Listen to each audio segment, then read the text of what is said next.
నర్సీపట్నం నియోజకవర్గానికి సంబంధించి ఈరోజు ఇక్కడికి వచ్చిన మన ఎంపీటీసీలు, మన జెడ్పీటీసీలు, మీ అందరినీ కూడా ఇక్కడికి ఆహ్వానించడానికి కారణం బహుశా మీ అందరికీ కూడా తెలిసే ఉంటుంది. దాదాపుగా 90 చోట్ల ఎన్నికలు జరిగితే ఈ నర్సీపట్నం నియోజకవర్గంలో 62 చోట్ల మన వైఎస్ఆర్ కాంగ్రెస్ పార్టీనే గెలవడం జరిగింది. మామూలుగా అయితే జిల్లా వ్యాప్తంగా కూడా చూస్తే ఎమ్మెల్సీ ఎన్నికలు ఇవాళ జరుగుతూ ఉన్నాయి. ఈ స్థానిక సంస్థలలో గెలిచిన అభ్యర్థుల నుంచి వాళ్ళు ఓటు వేస్తే ఎమ్మెల్సీగా ఇక్కడ గెలవడం జరుగుతుంది. అలాంటప్పుడు మన పార్టీ తరఫున, మన పార్టీ బీఫామ్ మీద, మన పార్టీ జెండా మీద, మన పార్టీ తరఫున గెలిచిన వాళ్ళు దాదాపుగా 600 చిల్లర మంది మన పార్టీ తరఫున గెలిచిన వాళ్ళు ఉంటే, తెలుగుదేశం పార్టీ తరఫున గెలిచిన వాళ్ళు కేవలం 200 చిల్లర మాత్రమే ఉన్నారు.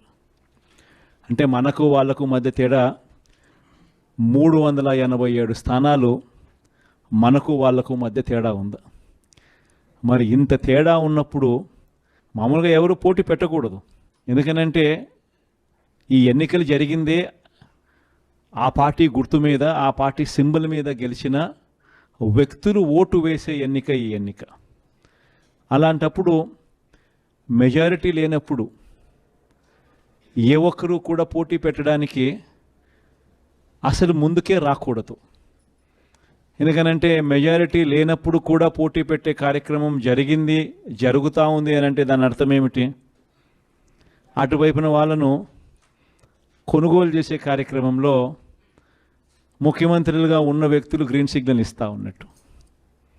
నిజంగా ముఖ్యమంత్రిగా ఉన్న వ్యక్తి డెమోక్రసీని కాపాడాలి.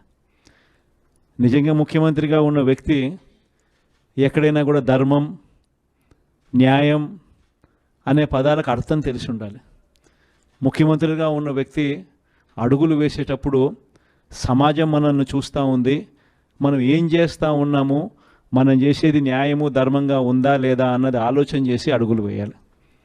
కానీ అన్ఫార్చునేట్గా చంద్రబాబు నాయుడు అనే ఒక దుర్మార్గుడితో యుద్ధం చేస్తూ ఉన్నాం.